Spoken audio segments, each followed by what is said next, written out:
Baik anak-anak, sebelum kita mulai pembelajaran kita hari ini, ada baiknya kita berdoa terlebih dahulu. Hari ini giliran siapa ya untuk memimpin doa? Fahrul, Pak. Oh, Fahrul. Ayo Fahrul, pimpin doanya. Baik teman-teman sekalian, untuk memulai pembelajaran kita pada pagi hari ini, mari kita berdoa menurut keyakinan dan kepercayaan masing-masing. Berdoa dimulai, doa selesai. Terima kasih Fahrul. Sebelum kita mulai pelajaran kita hari ini, saya mau lihat dulu, apakah anak-anak semua sudah konsentrasi, sudah siap mengikuti pelajaran hari ini atau tidak. Yuk, kita adakan game sederhana dulu. Kata kuncinya adalah ikuti apa yang saya ucapkan. Kata kuncinya adalah ikuti apa yang saya ucapkan. Coba kedua tangannya pegang telinga. Pegang pipi. Pegang hidung.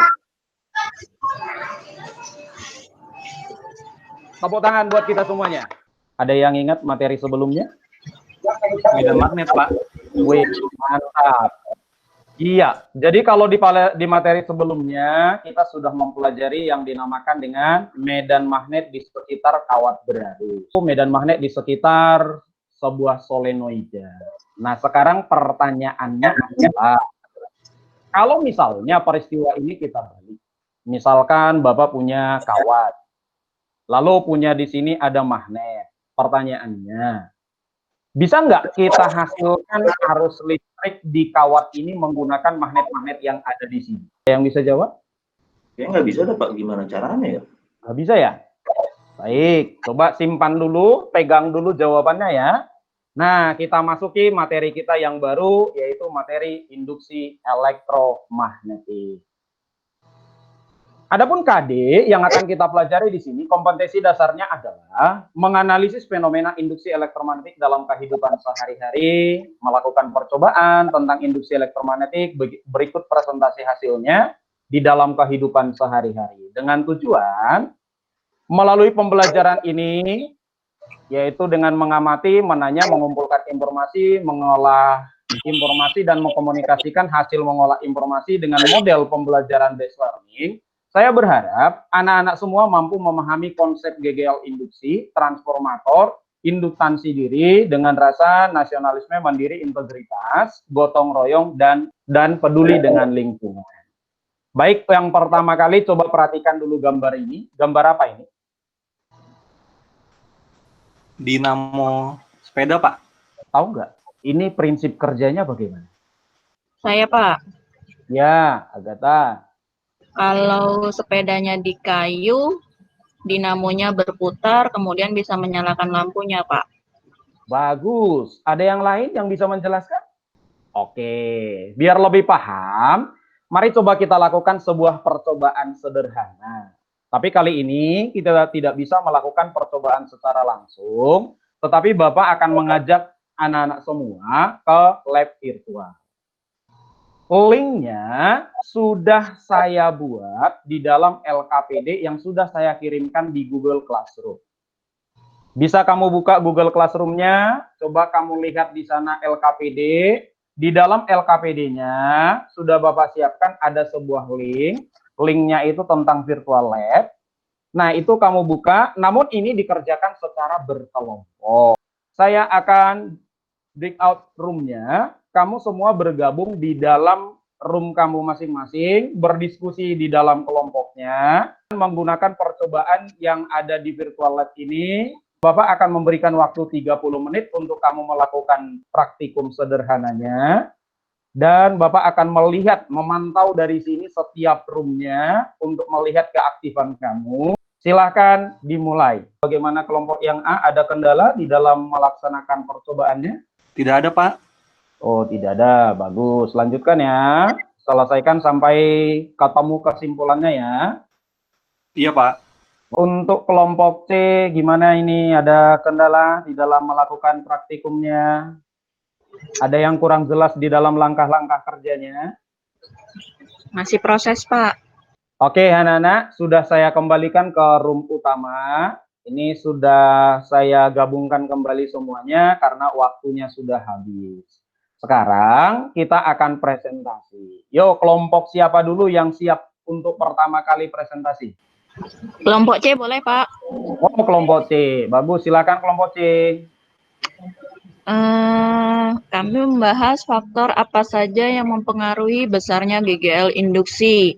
Jadi menurut kami yang mempengaruhi GGL induksi itu kuat medan magnet, kemudian ada luas penampang kuparan, banyak lilitan, dan kecepatan magnet bergerak keluar masuk ke kumparan. Itu, Pak. Wah, oke. Nah, coba kita lihat dulu tanggapan dari kelompok A atau kelompok B. Bagaimana dengan hasil dari kelompok C? Ada yang mau menanggapi atau mau menambahkan? Kalau hampir sama, Pak. hampir sama. Iya, Pak. Iya, bagus kalau begitu. Untuk hasil presentasinya, gimana untuk kelompok A dan B? Kelompok A ya, Pak. Silakan. Jawaban kami ada, Pak. Galvanometer itu menyimpang ke kiri atau potensial negatif.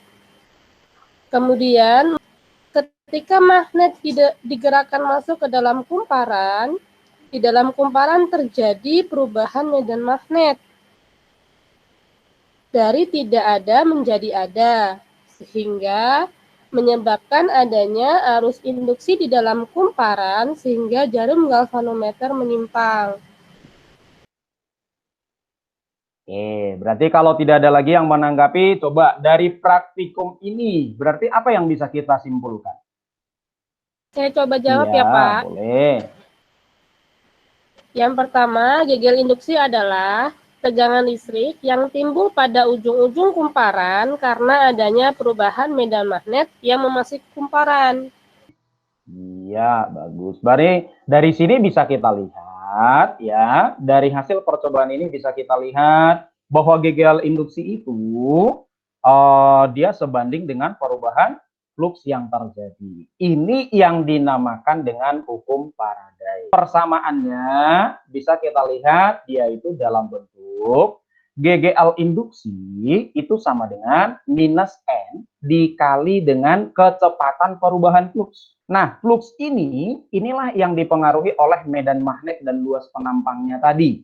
Jadi, flux ini artinya adalah banyaknya medan magnet yang memasuki suatu bidang secara tegak lurus. Sehingga bisa kita tuliskan persamaannya bahwa flux itu sama dengan B dikali A kali cos theta. B itu tadi adalah medan magnet yang masuk ke bidangnya, A itu adalah luas penampangnya, theta itu adalah sudut yang dibentuk oleh medan magnetnya terhadap garis normalnya. Ini kalau kita untuk berbicara tentang GGL induksinya. Sekarang pertanyaannya, di rumus ini ada kita perhatikan tanda negatif. Makna dari tanda negatif ini akan kita bahas di materi kita selanjutnya. Biar penasaran. Menurut anak-anak semuanya, di dalam kehidupan sehari-hari, kira-kira pemanfaatan induksi elektromagnetik ini ada di mana? Ada yang tahu? Generator ya, Pak? Ya, generator. Ada lagi yang lain? Dinamakan dengan trafo. Trafo ini yang dipergunakan untuk menaikkan atau menurunkan tegangan arus bolak-balik. Kesimpulan dari yang kita pelajari hari ini apa? Dan yang terakhir, semakin banyak lilitan kumparan, semakin besar GGL induksi. Tugas kamu untuk di pertemuan berikutnya adalah coba kamu cari dulu referensi, kira-kira apa tanda negatif di persamaan hukum Faraday tadi. Di Google Classroom, Bapak sudah mengirimkan tes evaluasi dalam bentuk Google Form. Silakan kamu kerjakan. Due date-nya sudah Bapak set, terakhir nanti sampai jam 10 malam. Belum kita akhiri hari ini, pertemuan kita hari ini, tolong Agatha pimpin doa untuk mengakhiri pelajaran kita hari ini. Terima kasih Agatha. Terima kasih buat anak-anak semua yang sudah aktif hari ini berpartisipasi. Sampai ketemu di pertemuan kita berikutnya. Selamat pagi semuanya.